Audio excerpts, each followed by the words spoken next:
जय माता दी दोस्तों।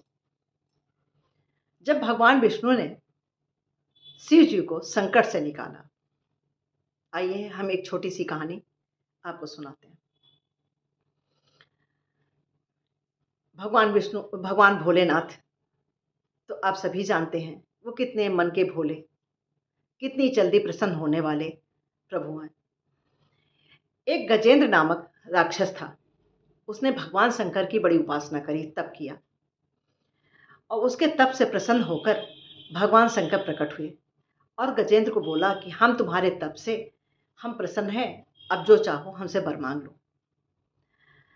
गजेंद्र ने भगवान शिव से बोला कि हम जब आपको याद करें, जिस समय भी याद करें, जहाँ भी याद करें, आप तुरंत प्रकट हो जाइए, मेरे सामने आ जाइए। भगवान शिव ने तथास्तु कहा और वहाँ से चले गए। अब उसको जब भी छोटी छोटी चीज़ों की ज़रूरत पड़ती तब भी वो शिव जी को याद करता, हर समय सब शिव जी को बुलाता रहता। ये देखकर नारद जी से नहीं रहा गया। वो वैसे ही बहुत शरारती चंचल ऋषि थे। उन्होंने एक चाल चली। वो गजेंद्र के पास गए और बोला कि तुम छोटी छोटी सी चीज़ों के लिए भगवान शिव को बुलाते हो, ऐसा करो तुम उनको अपने अंदर ही रख लो। ये बात उस गजेंद्र को समझ में आ गई। उसने भगवान को फिर स्मरण किया, आराधना करी, भगवान शिव प्रकट हुए। तो गजेंद्र ने भगवान शिव से कहा कि देखो, हम चाहते हैं आप हमारे अंदर ही वास करें। अब भगवान शिव ने फिर तथास्तु कह दिया। अब भगवान शिव जो है गजेंद्र के अंदर रहने लगे।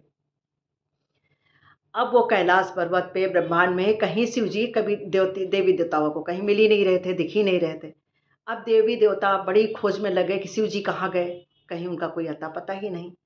बड़ी खोज बीन करने के बाद जब उनको शिव जी का कहीं नहीं पता चला तो भगवान विष्णु के पास गए और भगवान विष्णु से बोले सभी देवतागण कि शिव जी पता नहीं कहाँ चले गए हैं, न कैलाश पे हैं न कहीं हैं, उनकी कोई खबर नहीं लग रही, हम तो बहुत खोज चुके हैं, अब आप ही सहायता करिए भगवान शिव को खोजने में।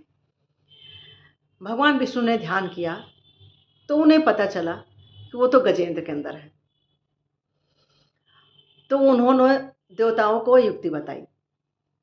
अब देवता लोग जो है भगवान शिव के भक्त बनकर गजेंद्र के नगर में पहुंचे। अब वहाँ शिव की स्तुति और उनका गायन करने लगे।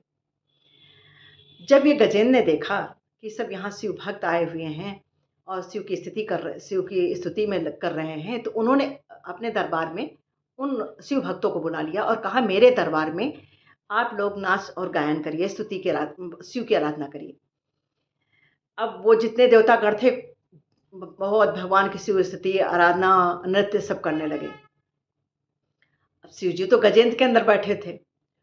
वो उन भक्तों, उन देवताओं की स्तुति से वो इतना प्रसन्न हुए कि गजेंद्र को फाड़ के उनके टुकड़े टुकड़े कर दिए, करके वो बाहर प्रकट हो गए।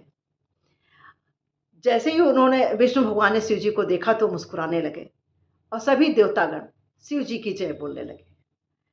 तो ये है विष्णु जी की महिमा और भगवान का भोलापन, शिव जी का। जय हो भोलेनाथ की, जय हो विष्णु श्री हरि की।